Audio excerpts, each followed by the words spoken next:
விஜய் போயிருவாரு இன்னும் 2 நாள்ல போயிருவாரு, இன்னும் பாய்ச்சல் வரப்போகுது, பெரிய அதிரடி காத்துக்கிட்டு இருக்குன்னு பண்றானுங்க. இப்ப விஜய் போயிட்டா மட்டும் எல்லாமே மாறிடுமா, பிரிந்த உயிர்கள் வந்துருமா? இவனுங்க எல்லாருமே அன்அபிஷியலா டீல் பண்றாங்க அந்த குடும்பத்தை. இப்போ ஒரு நெரேட்டிவ் என்னமோ விஜய் பாதிக்கப்பட்ட மாதிரி, விஜய் மூச்சு திணறல் ஏற்பட்ட மாதிரி, விஜய் ஒரு 100 பேர் ஏறி மிதிச்ச மாதிரி, இப்ப அவர் அப்படியே இந்த பத்ரி படத்துல இருந்து அடி வாங்கி எந்திரிச்சு மீண்டு வர மாதிரி ஒரு நெரேட்டிவ் செட் பண்றாங்க. பல பாதுகாப்புகள் கேட்கறது, நான் வரும்போது ஸ்பீட் பிரேக் இருக்கக்கூடாது, கிரீன் சிக்னல் மட்டுமே இருக்கணும், ஏர்போர்ட்ல கட்சி ஆளுங்க வரக்கூடாதுன்னு போலீஸா முடிவு பண்ணும். ஒவ்வொரு வீட்டுக்கும் போய் போலீஸ் பாதுகாப்பு இல்லைன்னு டிவிக்கேவா இன்னைக்கு ஒரு நாள் வீட்டுல இருங்கன்னு போய் சொல்லுமா? அர்த்தராத்திரியில நீங்க அஜித்குமார் வீட்டுக்கு போனீங்க, அர்த்தராத்திரியில அனிதா வீட்டுக்கு போனீங்க, அர்த்தராத்திரில தூத்துக்குடி துப்பாக்கி சூடு போனீங்க. ஏன் இங்க வந்துட்டு பொருள் என்ன? போய் பார்க்கணும்னு நினைச்சா போய் பார்க்கலாம். நீங்க ஒன்னும் அவ்வளோ பெரிய ஆள்லாம் கிடையாது. கட்சியா இது என்ன கட்சி மாதிரியா நடக்குது, பாதிக்கப்பட்டவங்களை போய் பார்க்கல என்ன, நாங்க எவ்வளவுதான் முட்டு கொடுக்கறதுன்ற அந்த வார்த்தை அதுல வருது. புசிக்கெல்லாம் இது கொடுக்குறீங்க, எனக்கு என்ன இங்கே வரணும், கட்சியை கலைச்சிருங்க, லியோ 2 வரட்டும், கட்சியை கலைச்சிருங்கன்னு ஓப்பனா அந்த வார்த்தைகள்லாம் அந்த ஸ்பேஸ்ல பதிவாகுது.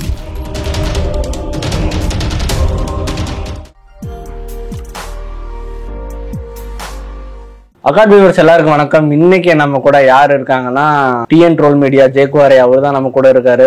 பிரதர் வணக்கம். வணக்கம் பிரதர், எப்படி இருக்கீங்க? சூப்பரா இருக்கு, நீங்க எப்படி இருக்கீங்க? நல்லா இருக்கேன் பிரதர். கண்டிப்பா உங்களை பார்க்கறது ரொம்ப சந்தோஷம். ஏன் அப்படின்னா இப்ப சமீப காலங்களில் உங்களோட நீங்க என்ன பேசுறீங்க, என்ன வார்த்தை சொல்றீங்க அப்படின்றத மக்கள் ரொம்ப பாக்குறாங்க, அதை ரொம்ப வேல்யூ பண்றாங்க. இதுக்கு முன்னாடி எப்படி இருக்குன்னா ஓப்பனாக சொல்லுமே, நீங்க டிஎம்கே ஆதரவா பேசுறீங்க, உங்க வீடியோ கீழே கமெண்டா இருக்கட்டும், மற்றவங்க சொல்றதெல்லாம் இருக்கட்டும், நீங்க திமுக ஆதரவாளர், டிஎம்கேக்கு வேலை செய்றீங்க அப்படின்ற மாதிரி கமெண்ட் வரும். பட் இப்ப அந்த சமீப 10 நாட்களா உங்களோட பேச்சு கருத்துக்கள் எல்லாருமே நீங்க சொன்னா கரெக்டா இருக்கும்பா அப்படின்ற இடத்துக்கு மக்கள் நகர்ந்து வராங்க. ஸோ அதை பார்க்கும்போது ரொம்ப ஹாப்பி.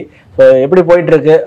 அது காரணம் நாகரிகமான ஒரு கேள்வி, அசிங்கமா திட்டாம, ஒருமையில பேசாம, அவதூறுகளை பேசாம நியாயமான ஒரு கேள்வியை போடுறோம்.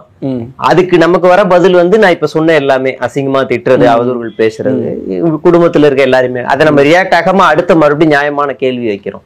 இதுக்கு பதில் சொல்லு அப்படின்னு. நான் யாரா வேணாலும் இருந்துட்டு போறேன், நான் தீவிரவாதியாவே இருந்துட்டு போறேன்னு வச்சுக்கோங்க, எனக்கு பதில் சொல்லு, நான் கேக்குற கேள்விக்கு பதில் சொல்லு, அதுக்கப்புறமா நீ எனக்கு முத்திர குத்துன்றோம். அந்த பதில் அங்க இருந்து வரல, மாறா இதுதான் வருது. அதனால நான் சொல்றது கரெக்டா இருக்கும் அப்படின்ற ஒரு நிலை இங்க உருவாகுது. அதனால ஓகே, ரொம்ப ஹாப்பி அந்த விதத்துல. சோ நான் முன்னாடியே சொன்ன மாதிரி தான், கடந்த 10 நாட்களாகவே 20 நாட்களாகவே தமிழகத்துல சோகமான சம்பவம் தான். அந்த நிகழ்வை பத்தி தான் இந்தியா முழுக்கவும் பேசுறாங்க, தமிழ்நாட்டுல இன்னுமே அதை பத்தி தான் பேசிட்டு இருக்காங்க, நாமளும் அதை பத்தி தான் பேசுறோம். இப்ப அந்த வகையில விஜய் அவர்கள் அந்த கரூர் சம்பவம் நடந்த இடத்துக்கே போய் பார்க்கல. இன்னும் 26 நாட்கள் 25 நாட்கள் ஆகுது, இன்னுமே போய் பார்க்கல. இன்னும் சில பேர் சொல்றாங்க இன்னும் அவர் அனுமதி கடிதமே கொடுக்கல. இன்னும் சில பேர் சொல்றாங்க பெர்மிஷன் அவர் கேட்டுக்கிற ரெக்யர்மெண்ட்லாம் கொடுக்க முடியாது அப்படின்ற மாதிரி சொல்றாங்க. அவர் உண்மையா என்னதான் கேட்டிருக்காரு?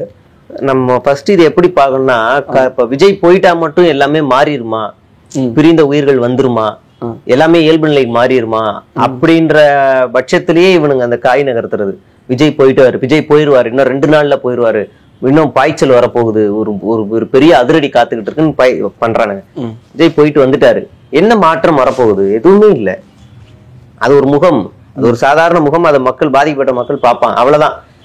நாம முன்னாடி ஒரு விமர்சனம் வைக்கிறோம், இறந்து போயிட்டாங்க, 16 நாள் மேல ஆயிடுச்சு, ஏன் இந்த நிதி உதவி உங்களால கொடுக்க முடியல தொடர்ச்சியா பேசவும் நிதி போய் சேர்ந்துருச்சு. சரி, அதை நம்ம வாழ்த்துறோம், தவறுகளை மட்டும் குற்றம் சொல்ல முடியாது, நல்லது செஞ்சா வாழ்த்துறோம். இப்ப நேர்ல போறதுக்குள்ள இவ்வளவு அளப்பற ஏன் போல? சரி, இந்த 20 நாள்ல பாதிக்கப்பட்ட மக்களோட எந்த மாவட்ட செயலாளரும் அபிஷியலா போய் பார்க்கல, மாறா அன்அபிஷியலா போய் பாக்குறாங்க. பார்த்து என்ன நரேட்டிவ் செட் பண்றாங்கன்னா, நீ பாருமா உனக்கு தளபதி 20 லட்சம் கொடுப்பாரு, நீ பாட்டுக்கு மீடியா இல்ல மத்த போலீஸ் ஈலிசி ஆட்டியாவது போய் பேசி தொலைஞ்சிடாத, அப்புறம் இது வரலாம்னு நீ தான் கஷ்டப்படுவ, ஏற்கனவே உயிர் போயிருக்கு. இப்படி நரேட்டிவ் செட் பண்ணி அந்த 41 குடும்பத்துக்கும் ஒரு பதட்டமான ஒரு சூழ்நிலையவே உருவாக்கி வச்சிருக்கானுங்க. அதனாலதான் தன்னுடைய 1.5 வயசு அந்த 8 வயசு பிரித்திவ் அந்த பையனை இழந்த அம்மா இடிஞ்சு போய் வீட்டுக்குள்ள இருக்கும்போது ட்ரைப் சேனல் போய் பேட்டி எடுக்க போகும்போது அந்த பொண்ணோட அம்மா இல்ல மறுத்துட்டாங்க. அவ கொஞ்சம் இதுவா இருக்கா, என் பேரை இழந்ததுலயே அவன் ஒரு மாதிரி இருக்கா, நீ போங்கன்ட்டாங்க. மறுநாள் ஒரு செய்தி வருது, பிருத்திவியோட அப்பா சிபிஐ வழக்கு கேட்டு உச்சநீதிமன்றத்துல போயிருக்காரு அப்படின்னு. இந்த ட்ரைப்ஸ் அந்த சேனலுக்கு ரூட்ஸ் கொஞ்சம் சந்தேகம் வருது, என்னடா இது எப்படி வெளியவே பேச முடியாத நிலையில இருக்கிறாங்கன்னு நேத்து நம்ம பாக்குறோம். இன்னைக்கு எப்படி பேசுறாங்கன்னு ஆச்சரியமா இருக்கு. நீங்க போய் பார்த்தா அவங்களுக்குமே அது ஆச்சரியமா இருக்கு. ஏன்னா அந்த கணவர் விட்டு போயிருக்காங்க, விட்டு போய் 8 வருஷம் ஆகுது. 8 வருஷம் ஆகுது. பொய்யான வழக்குன்னு நமக்கு தெரிய வருது. அப்புறமா பல உண்மைகள் வெளியில வர ஆரம்பிக்குது. இவனுங்க எல்லாருமே அன்அபிஷியலா டீல் பண்றாங்க அந்த குடும்பத்தை. மிரட்டி மிரட்டி மிரட்டி காசு வர வைக்கிறது எல்லாம். இப்போ ஒரு நெரட்டிவ் என்னமோ விஜய் பாதிக்கப்பட்ட மாதிரி, விஜய் மூச்சு திணறல் ஏற்பட்ட மாதிரி, விஜய் ஒரு 100 பேர் ஏறி மிதிச்ச மாதிரி, அப்படி அவர் என்னமோ 10 நாள் ஹாஸ்பிட்டல்ல இருந்த மாதிரி, இப்ப அவர் அப்படியே இந்த பத்ரி படத்துல இருந்து அடி வாங்கி எந்திரிச்சு மீண்டு வர மாதிரி ஒரு நெரட்டிவ் செட் பண்றாங்க. இவர்தான் மீண்டு வர்றாரு பாருங்க, ஒரு ரட்சகன் வராரு, ஒரு மீட்பர் வராரு, அப்படி நெரட்டிவ் போய் பாக்கறதுனால ஒண்ணும் இல்ல. அதுக்குள்ள இவங்க ஒரு இன்னொரு என்னன்னா பல பாதுகாப்புகள் கேட்கறது. நான் வரும்போது ஸ்பீட் பிரேக் இருக்கக்கூடாது, கிரீன் சிக்னல் மட்டுமே இருக்கணும், போலீஸ் பாதுகாப்பு இருக்கணும், ஏர்போர்ட்ல கட்சி ஆளுங்க வரக்கூடாது, கட்சி ஆளுங்க வரக்கூடாதுன்னு போலீஸா முடிவு பண்ணும். ஒவ்வொரு வீட்டுக்கும் போய் போலீஸ் பாதுகாப்பு இல்லைன்னு டிவிக்கேவா இன்னைக்கு ஒரு நாள் வீட்டுல இருங்கன்னு போய் சொல்லுமா? கட்சி ஆளுங்க வரக்கூடாதுன்னு யார் சொல்லணும்? கட்சி தலைவர் சொல்லணும். நான் இங்க போய் பாக்குறேன் கட்சி ஆளுங்க வராதீங்கன்னு சொன்னா வரக்கூடாது. தான் கட்சி ஆளுங்க வரக்கூடாதுன்னு போலீஸ்ட போய் இவர் ரெக்வஸ்ட் வைக்கிறாரு. அப்படி பல ரெக்வஸ்ட் வைக்கிறாரு. இவர் வைக்கிறதெல்லாம் பார்க்கும்போது போலீஸுக்கே செம ஷாக்கு. அதுல ஒரு காவல்துறை அதிகாரி சொன்னா எவ்வளவு கூட்டத்தை பார்த்திருக்கேன், இப்படி ஒரு கீழ்த்தரமான கூட்டத்தை நான் பார்த்ததே இல்லை. இப்படியா அங்க ரெக்வஸ்ட் கேட்கறது? ரொம்ப தெளிவா செக்ஷன் பேரெல்லாம் போட்டு அந்த ரெக்வஸ்ட் லெட்டர் கொடுக்குறாங்க இங்கிலீஷ்ல. பார்த்து மிரண்டாங்க, இதெல்லாம் கொடுக்க முடியாதுன்ட்டாங்க. போய் பார்க்கணும்னு நினைச்சா போய் பார்க்கலாம். நீங்க ஒன்னும் அவ்வளவு பெரிய ஆள்லாம் கிடையாது. 2021 நீங்க பீக்ல தானே இருந்தீங்க. விஜய் 2021 பீக் தானே, பீக் தானே, சந்தேகமே இல்ல. எந்த பாதுகாப்பும் இல்லாம ஓட்டு போட சைக்கிள்ல தானே வந்தாரு. ஒரே ஒரு போலீஸ் பாதுகாப்போட தான் ரிட்டர்ன் வீட்டுக்கு போனாரு. எல்லாருக்கும் ஞாபகம் இருக்கு. ஒரே ஒரு போலீஸ் பாதுகாப்போட தான் வீட்டுக்கு போனாரு. அப்போ ஏன் இதுல வந்து உங்களால போக முடியல? அர்த்தராத்திரியில நீங்க அஜித்குமார் வீட்டுக்கு போனீங்க, அர்த்தராத்திரியில அனிதா வீட்டுக்கு போனீங்க, அர்த்தராத்திரில தூத்துக்குடி துப்பாக்கிச்சூடு போனீங்க. ஏன் இங்க வந்துட்டு பொருள் என்ன? இவ்வளவு என்ன இவ்வளவு பாதுகாப்பு கேட்டு ஏதாவது அசமாதி நடந்துச்சுன்னா டக்குனு திமுக மேல பழிய போடலாம். Easy zone, safe zone. Brother, இந்த இடத்துல ஒரு சின்ன சந்தேகம் வருது. ஒரு இன்னொரு அரசியல் விமர்சகர் சொல்லியிருந்தாரு, கேஸ் வந்து இப்ப சிபிஐல இருக்கு, அதனாலதான் அவர் பெர்மிஷன் கேட்கறாரு, இல்லைன்னா அவர் ஸ்ட்ரெயிட்டாவே போயிருப்பாரு. இது எந்த விதத்துல ஏத்துக்கிற மாதிரி இருக்கு? விசாரணை தனி. விசாரணை நடத்துறவங்க நீங்க என்ன டெய்லி சாயங்காலம் போலீஸ் ஸ்டேஷன் போய் கையெழுத்து போடுற இடத்துல இருக்கீங்க, போய் போ, அது கனி, அது தனி, வேற, அது வேற. அது பெர்மிஷன் நடத்தும். நீ அவங்க பாட்டு விசாரணை நடத்துறாங்க, நீங்க போய் பார்த்துட்டு வரலாம், அவ்வளவுதான். அவ்வளவுதான். நீ எப்படி சாட்சியங்களை கலைக்கிறதுக்கு என்ன 144 போட்டு, சிபிஐ 144 போட்டு எல்லாரும் அப்படியே இருங்க, நாங்க எல்லாரும் போய் விசாரிக்கிறோம், யாரும் வீட்டுக்குள்ளே இருங்க, அப்படியே ஏதாவது சொல்லுது? அவங்க தனியா விசாரணை நடத்துறாங்க. இங்க உதவிகள் செய்யும்போது நீங்க யார் வேணாலும் போய் செய்யலாம். வேற யாராவது பெர்மிஷன் கேட்டாங்களா? வழக்கு சிபிஐல இருக்கு, திமுக வந்து இந்த நிலைப்பாடு எடுத்துச்சா? எங்க மேலேயும் அலிகேஷன் வச்சிருக்காங்க. தாவேக்கா திமுக மேலே அலிகேஷன் வச்சிருக்கு, அப்ப நாங்களும் போக கூடாது. சிபிஐ பெர்மிஷன் கேட்டாங்களா? இவங்க போய் உதவி செய்யற முன்னாடி ஏதாவது பேசினாங்களா? இவங்களாம் போய் செய்ய வேண்டிய வேலையெல்லாம் செய்யறாங்களா? இவங்களுக்கு மட்டும் என்ன பிரச்சனை? இந்த இடத்துல எனக்குமே ஒரு சந்தேகம் வரதான் செய்யுது. அவர் நினைச்சிருந்தா போயிருக்கலாம். பட் ஆனா இன்னும் சில பேர் சொல்றாங்க பெர்மிஷன் லெட்டரே கொடுக்கல அப்படின்னு சில பேர் சொல்றாங்க. ஆனா இது வேணும்னே போகாம இருக்காருப்பா, என்ன காரணம்னு தெரியல. இதுக்கு பின்னாடி ஏதோ இருக்கு, இல்ல பிரஸ் பார்த்து பயப்படுறாரா, என்ன உண்மையான காரணமே தெரியல. உங்களுக்கு என்ன உண்மை காரணம்னு தோணுது? உள்ளுக்குள்ள ஒரு வார் நடக்குது. ஜான் ஒரு டைரக்ஷன் கொடுக்குறாரு, இப்போதைக்கு போக கூடாது, போனா சரியா வராது, நம்ம பொறுமையா போவோம்.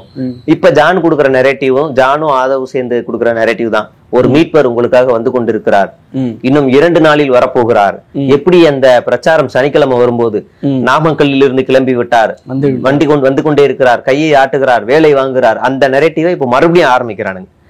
இன்னும் 2 நாள்ல வரப்போறாரு. அவர் வீட்டுக்குள்ள சும்மா தூங்கிட்டு இருக்காரு. என்ன வேலை? கட்சி வேலை, அறிக்கை எழுதி புத்தகங்கள் எழுதிட்டு இருக்காரா? புரட்சிகரமான புத்தகங்கள் ஏதாவது எழுதிட்டு இருக்காரா? இல்ல கவிதைகள் ஏதாவது எழுதிட்டு இருக்காரு? வீட்டுக்குள்ள சும்மா உட்கார்ந்து இருக்காரு. அவரு எந்த வேலையும் இல்ல. உண்மையிலேயே வேலை இருந்துச்சுன்னா என்ன செய்யணும்? அந்த ஒரு விழுப்புரத்துல ஃபிளட் ஓடிக்கிட்டு இருக்கு, தர்மபுரியில ஃபிளட் ஓடிக்கிட்டு இருக்கு, தமிழ்நாடு முழுவதும் பல மாவட்டங்கள்ல ஓடிக்கிட்டு இருக்கு. தம்பி விர்ச்சுவல் வாரியர்ஸ், கொஞ்ச நாளைக்கு ஆன்லைன்ல வேலையை நிப்பாட்டுங்க, போய் களத்துல இறங்கி எல்லாருக்கும் போய் வேலை செய்யுங்க. யார் யார் பாதிக்கப்பட்டிருக்கானோ அவங்களாம் கூப்பிட்டு சேஃபான இடத்துக்கு கொண்டு வாங்க, எங்கெங்கெல்லாம் என்னென்ன நிவாரணம் தேவையோ போய் கொடுங்க அப்படின்னு சொல்லணும். ஒரு அறிக்கை வரல. யார் அவர்கிட்ட வரல, புதிய புசிட்ட இருந்து வரல, ஆதவட்ட இருந்து வரல, எதுவும் வரல. அப்ப இவங்களுக்கு எல்லாம் என்ன சமூக அக்கறை இருக்கு? என்ன சமூக அக்கறை இருக்கு? உண்மையிலேயே நான் வந்து மீட்பர் அப்படின்னா, இந்த மழை வெள்ளத்துல திமுகவுடைய செயல்பாடுகள் வந்து சரியில்லை பாருங்க, இப்படி இருக்கு, விர்ச்சுவல் வாரியர்ஸ் நீங்க தான் இறங்கி காப்பாற்றணும் அப்படின்னு ஒரு அறிக்கையாவது விடணும். வீடியோ விடலாம், வழக்கம் போல ஒரு எழுதி வச்சுட்டு படிச்சு வீடியோ, எதுவுமே இல்லை. இப்ப இவங்களுக்கு என்ன சமூக அக்கறை இருக்கு? பாலவாக்கத்துல தண்ணி வந்தாதான் பிரச்சனை போல இருக்கு. அப்ப இதுதான் அந்த நரேட்டிவ் தான். புசி சொல்றதுல புசி சொல்றதுக்கு இங்க மதிப்பு இல்ல, அவர் ஒரு ஓரங்கட்ட ஆரம்பிச்சிட்டாங்க இந்த இஷ்யூவை பயன்படுத்தி. கண்டிப்பா நீங்களே ஒரு முக்கியமான கட்டத்துக்கு வந்துட்டீங்க. நான் அதை தான் கேட்கணும்னு நினைச்சேன். இப்ப சமூக வலைத்தளங்கள்ல கடந்த ஒரு வாரமாவே போற ஒரு ஸ்டேட்மெண்ட் என்ன அப்படின்னா, டிவிக்கில உட்கட்சி பூசல் இருக்கு. ஜான் ஆரோக்கியசாமி அவர்களுக்குமே புசி ஆனதுக்குமே 2 பேருக்குமே ஒரு மிகப்பெரிய வார் நடந்துட்டு இருக்கு அப்படின்ற மாதிரி தான் சொல்றாங்க. அது என்ன வார் அப்படின்னா, நான் கேள்விப்பட்ட வரைக்கும் அந்த கட்சிகள்ல இன்னும் நிறைய இடங்கள் போஸ்டிங்கே போடாம இருக்காங்க. அந்த போஸ்டிங் வந்து ஜான் ஆரோக்கியசாமி தான் போடுவேன்னு சொல்றதாகவும், இல்ல புசி ஆனதை நான் போடுவேன் அப்படின்றதாகவும், இல்ல நான் தான் அதை பண்ணுவேன், இவ்வளவு நாள் நான் அதை பண்ணேன், இதுக்கப்புறம் நானே அதை பண்றேன் அப்படின்ற மாதிரி சொன்னதாகவும் கேள்விப்பட்டோம். இதுக்கு பின்னாடி இன்னொரு விஷயமும் இருக்கு. இதுல சில குடுக்கல் வாங்கல்லாம் இருக்கு, அதெல்லாம் தடைப்பட்டுரும் அப்படின்ற மாதிரிலாம் சொல்றாங்க. உங்களுக்கு என்ன தோணுது? உண்மையாலுமே அங்க உட்கட்சி பூசல் என்ன?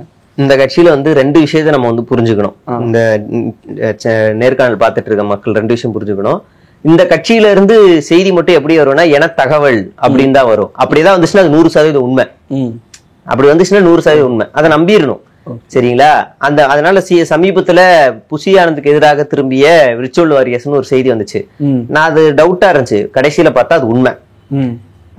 இன்னொரு விஷயத்த புரிஞ்சுக்கணும். இப்போ ஒரு விஷயம் சொல்லிட்டேன்னா, 2வது விஷயம், இந்த கட்சிக்கு எதிரி யாருமே கிடையாது. திமுகவோ அதிமுகவோ பாஜகவோ யாரும் கிடையாது. இந்த கட்சியில இருக்கவன் தான் இவனுக்கு எதிரியே.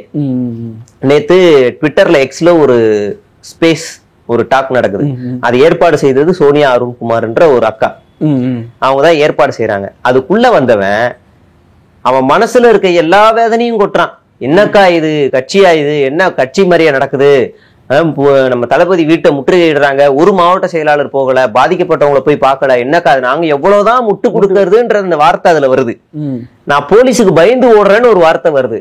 நான் ரொம்ப கோபமா இருக்கேன், நான் எவ்வளவு இறங்கி வேலை செய்யறேன், புசிக்கெல்லாம் வந்து இது கொடுக்குறீங்க, எனக்கு என்ன இங்க அந்த அந்த ஓப்பன் ஸ்பேஸ், அது ஒரு பொதுத்தளம். அதுல போய் இவனுங்க அறிவு இல்லாம, அடிப்படை அறிவு இல்லாம கட்சிக்குள்ள கோஷ்டி பூசல் இருக்கதான் செய்யும்.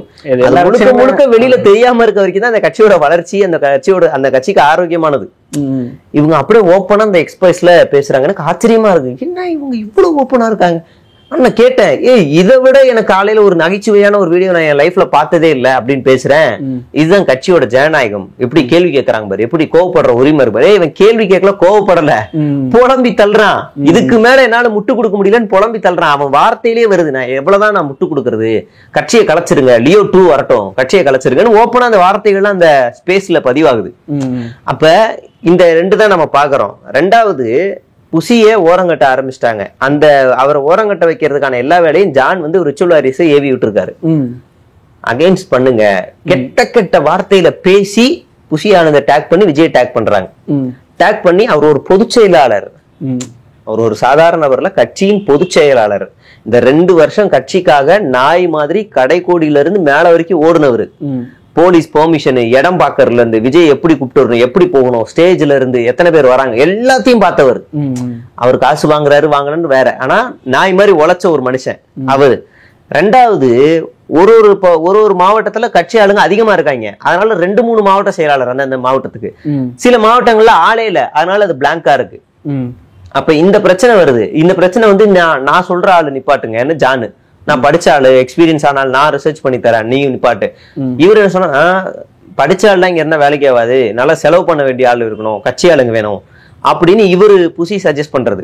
எனக்கு தெரிஞ்சு ஒரு சின்ன பையன், எந்த பொறுப்புலயும் இல்ல, சின்ன பையன் ஒரு 25 வயசுக்குள்ளதான் இருக்கும், ஒரு இன்ஸ்டாகிராம் இன்ஃபுளுசர், அவங்கிட்ட பச்சையா 10 லட்சம் கொடுன்னு கேக்குறாங்க ஒரு சாதாரண சின்ன போஸ்டுக்கு. அவன் வந்து வேதனையோட சொல்றான், 10 லட்சம் கேக்குறாங்க, சரி நான் நேர்ல தரேன்னு சொன்னா, நேரெல்லாம் தரக்கூடாது, நீ வந்து டாக்டர் டிகே பிரபு ஃப்ரெண்ட்ஸ் கிட்ட கொடுத்து, அவர் வந்து புதுக்கோட்டை மாவட்ட செயலாளர் ஃபர்வேஸ்ட கொடுத்து, அவரு இன்டைரக்டா புசி கிட்ட கொடுப்பாரு, இந்த டீலிங்ல தான் போய் கொடுக்கணுமா அப்படின்னா அவர் ஓப்பனா சொல்றாரு. என்னங்க இப்படியா நடக்குது? ஆமாங்க, இதோட மோசமா நடக்குதுங்க அப்படின்னா அவங்க வேதனையா சொல்றாங்க. அப்ப இந்த பிரச்சனைய நம்ம யூகிக்கலாம் வேண்டாம், இத ஓப்பனாவே அந்த கட்சிக்காரங்களே பொதுவெளியிலே பேசிக்கிறாங்க, பொதுவெளியில அப்படியே பேசுறாங்க. ஓகே பிரதர், இவ்வளவு நேரம் எங்க கூட இருந்து பல்வேறு உண்மைகளை சொன்னீங்க. நீங்க ஓன் இன்ட்ரெஸ்ட் எடுத்து உங்க டீம்லாம் ரிசர்ச் பண்ணி ஒரு உண்மையை கண்டுபிடிச்சிருப்பீங்க. சமூகத்துக்கு நல்லது பண்ணணும்னு நினைக்கிற ஒருத்தர் மற்ற கட்சிகளோட உண்மை முகமா இருக்கட்டும், இப்ப கரண்டா போயிட்டு இருக்க எல்லா உண்மையும் நீங்க சொல்றீங்க. உங்களோட ஒர்க் வந்து இன்னும் கண்டினியூ பண்ணணும். இவ்வளவு நேரம் இன்டர்வியூ கொடுத்ததுக்கு ரொம்ப நன்றி. இதே மாதிரி இன்னொரு பேட்டியில சந்திப்போம். நன்றி பிரதர்.